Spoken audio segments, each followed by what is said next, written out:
Kakurot yung binila ng ulam ng putik. Si 50 na nga lang. Oo, si 50 na lang. Tapos ang konti-konti lang. Kalahati yun na 50, 70 yung isang order.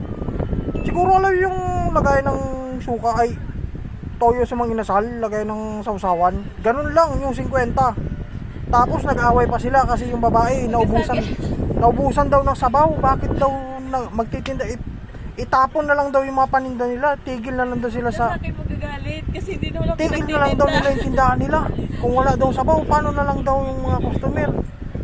Putik yan. Gusto kong tapon yung pagkain na 50. 50 lang yun. Nagigigil ako.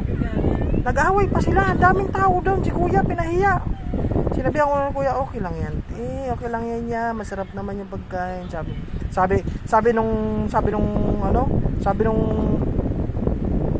babae. Sabi nung babae, oh. Ano gagawin natin sa pagkain natin? Tama na natin to. Nana. Dami-daming tao doon. Pinapahiya si kuya. Ako naawa kay kuya. Yung asawa niya, ako na naawa ka mo sa kanya. Putik yan. Sabi ko, neto, hindi man lang naawa sa asawa. Pinapahiya. Kasi, ano ba binili mo? 50 lit. Alam mo yung Ano? bopes. Lamang pa yung sili. Tangina, half day na naman yung puwet ko na ito mamaya. Saan ka bumili? Doon sa gilid ng SM, may kainan kasi doon. Sabi ko kasi dapat fried chicken, KFC bibiling ko, yung kantong fried chicken. Kasi 15-15 lang yun, kaya 25 sold na ako doon. Ngeta, napilitan ako, walang pestuhan. Doon talaga ako kumain, parada ko dito, maganda. Dami, sarap yung pagkain. Sabi ko, kalahati nga na ito, yabang ko pa eh. Kalahati nga po na ito. Sige, pagbigay. 50 po yan. 50? Gusto kong gano'n eh.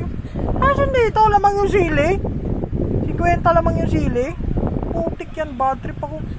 Ang order nun, 70 daw. 20 lang dinagdag. So ano to? Mas pinalaki lang ng konti. Ay na. Tapos nung pagkano, kung unang subo ko, nagparinig kagad si ate, wala na daw sabaw. Sasabi pa lang ako ng sabaw sana. Pinubulungan ko yung alak niya. Sinatayo lang. Sabaw talaga tayo. Ano lang, sobra-sobra lang. Bakit? Kunti na lang ang sabaw. Wala na kuya. Tingnan mo naman kuya. Nag-aaway na yung mama at papa ko. Putang ina. Nag-aaway nga doon. Ano gagawin natin dyan? Benta lang natin. Magkani na. Benta na lang daw yung magsara na lang daw sila. Kasi wala daw sabaw. Bad trip si ate doon. Sisigawan yung ano. Sisigawan yung asawa niya. Habang tatakal. And I stop ball saglit kasi maingay yung nanay. Maliit pa yung bata siguro. 10 years old pa lang ata yung isa. Tapos yung isa 8 years old. Nagtatrabaho na doon. Sila na nagtatakal. Naglilinis. Stop ball saglit kasi dinadakdakan, diba? Sabi niya, oh no, stop ball lang kayo dyan. Wala na kayong gagawin. Nagpipintig yung tenga ko. Gusto ko ibalik yung 50 na kalahati. Nalagayan na ng sausawan.